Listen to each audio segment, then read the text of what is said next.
முறையாக பயின்று அவற்றை தினமும் செய்து வந்தால் முகம் பொலிவுடனும் உடல் சுறுசுறுப்புடனும் காணப்படும் என்கிறார் ஆசன ஆண்டியப்பன் அவர்கள். நிகழ்ச்சியில் முதல் பகுதியாக வரவிருப்பது நலமுடன் வாழ.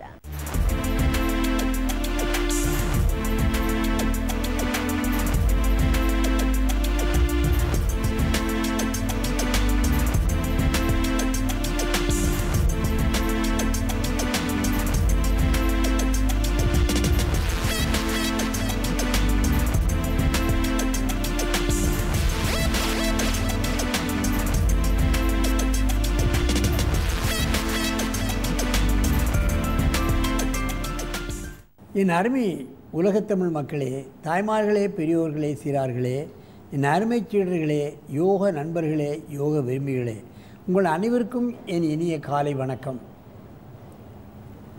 கலைஞர் தொலைக்காட்சி நிகழ்ச்சியில் நலமுடன் வாழ என்னும் பிரிவில் அதிகாலை வேளையில் முதல் நிகழ்ச்சியாக யோகாசனத்திற்கு அதிக முக்கியத்துவம் தரப்படுகிறது என்பதை நீங்கள் அறிவீர்கள். அதிகாலை வேளையில் பல காலமாக இந்த நிகழ்ச்சியை பார்க்கிறார்கள். மற்ற நிகழ்ச்சிகளெல்லாம் 6 மாதம் 1 வருஷம் ஓடும், அப்புறம் கிடையாது. இது தான் வருஷக்கணக்கில் போயிட்டே இருக்குது. ஏன் இது கலைஞர் தொலைக்காட்சி ஆரம்ப காலத்திலிருந்து இது நடந்து கொண்டிருக்கின்றது.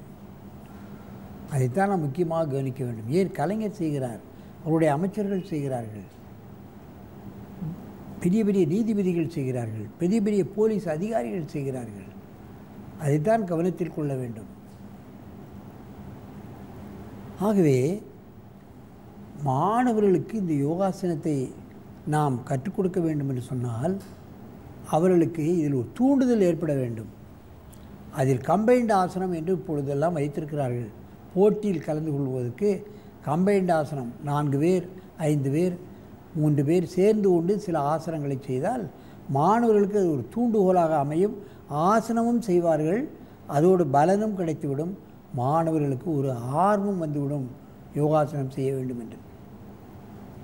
விளையாட்டாக செய்யக்கூடிய அவர்களுக்கு ஆசனங்கள் அவர்களுக்கு நல்ல பல பலன்களை தரக்கூடிய ஒரு நிலையை ஏற்படுத்தி விடுகிறது என்பதற்குத்தான் இந்த கம்பைன்ட் ஆசனத்தை இப்பொழுது பழகி கொண்டிருக்கிறார்கள்.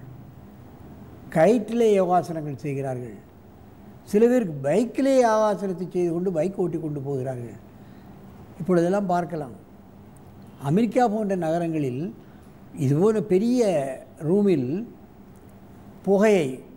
ஐஸ் புகையை உள்ளே விட்டு அதிலே ஆசனங்களை செய்ய வைப்பது ஐஸ் யோகா. அவர்கள் உட்கார்ந்திருக்கின்ற தரையை எலக்ட்ரானிக் இன்ஸ்ட்ருமெண்ட் கொண்டு சூடாக்கி அவர்களுக்கு வேர்வையை வரவழைக்கக்கூடியது, அங்கே ஆசனம் செய்யக்கூடியது, அது ஹீட் யோகா. கயிறிலே பழகக்கூடியதுக்கு ரோப் யோகா. கம்பை நட்டு கொண்டு அதிலே செய்யக்கூடியது போல் யோகா. இப்படி வெளிநாட்டிலெல்லாம் புதிய புதிய இந்த ஆசனங்களை புதிய கோணங்களில் மக்களுக்கு பரப்பி கொண்டிருக்கிறார்கள். எது எப்படி செய்தாலும் அங்கே யோகாசனத்தை தானே செய்து கொண்டிருக்கிறார்கள் என்பதை நாம் கவனிக்க வேண்டும். இப்பொழுது இவங்கள் இங்கே வந்திருப்பவர்கள் டாக்டர் குறிஞ்சி, இங்கே இந்த மாணவர் வெகுகாலமாக நம்மிடம் யோகாசனம் பழகியவர். அவர் இப்பொழுது இவர்களோடு சேர்ந்து செய்யப்போகிறார். சிறுவன் 7 வயது. இவர்கள் இங்கே பெண்கள் பகுதியில் தலைமை பொறுப்பை ஏற்று அங்கே யோகாசனத்தை கற்றுக்கொண்டிருக்கிறார்கள். அது அவருடைய சகோதரி. அவர்களும் அவர் எம்டெக் படித்து கொண்டிருக்கின்றவர்கள்.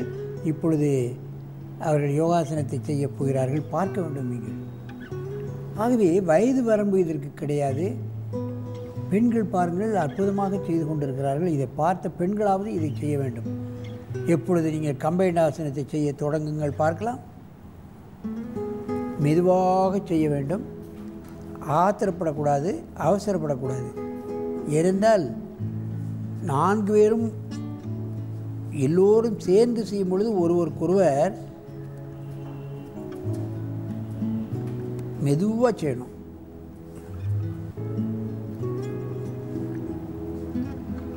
மேலே தள்ளி வைக்கல.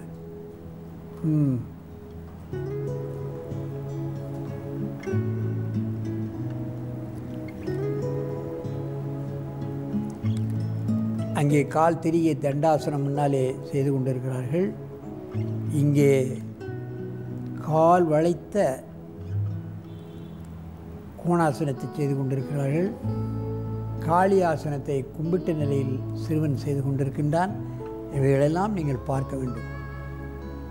நால்வரும் 4 விதமான ஆசனங்களை செய்து கொண்டு நமக்கு இந்த ஆசனங்களை செய்ய வேண்டும் என்ற ஒரு ஆர்வத்தை தூண்டி கொண்டிருக்கிறார்கள்.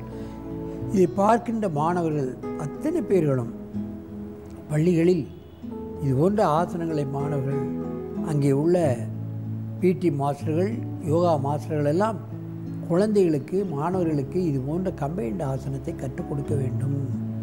மெதுவாக இந்த ஆசனத்தை கலையுங்கள். நன்றாக மூச்சை இழுத்துக் கொள்ளுங்கள். மீண்டும் ஒரு முறை இந்த ஆசனத்தை செய்யுங்கள், பார்க்கலாம்.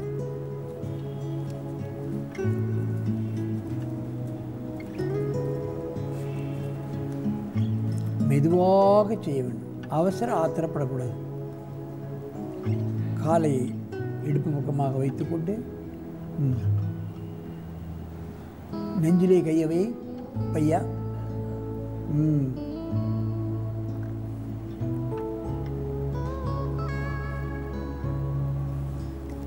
இதில் ஒருவரும் இதில் தங்களுடைய முகத்தை சுளிக்கவில்லை. அதைத்தான் நான் கவனத்தை கொள்ள வேண்டும். எல்லோரும் சற்று கடினமான ஆசனங்களைத்தான் செய்து கொண்டிருக்கிறார்கள். தொடையிலே நின்று கொண்டு செய்கிறவன் பயமில்லாமல் சிறுவன் செய்கிறான் பாருங்கள். எங்கே கீழே விழுந்து விடுமோ என்ற பயம் அவனுக்கு இல்லை. பய உணர்வே இல்லாமல் அழகாக செய்து கொண்டிருக்கிறான். மெதுவாக இறக்குங்கள். எல்லோரும் பத்மாசனத்தில் வந்து அமருங்கள்.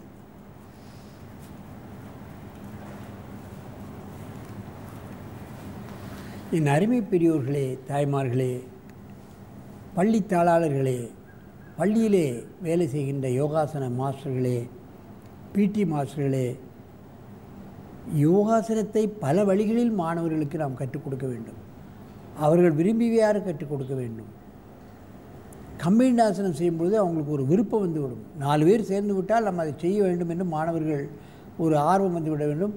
அப்பப்போ காலையிலும் மாலையிலும் செய்ய ஆரம்பித்து விடுவார்கள்.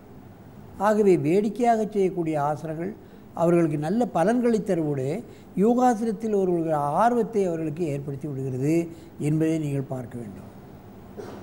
ஆகவே இதுபோன்ற ஆசனங்களை மாணவர்களுக்கு கற்றுக் கொடுத்து அவர்கள் உடலும் உள்ளமும் ஆரோக்கியம் பெற்று நெடுது இனிது வாழ வேண்டும் என்று கேட்டு உங்களிடமிருந்து விடைபெறுவது ஆசனம் ஆண்டியப்பன். வணக்கம்.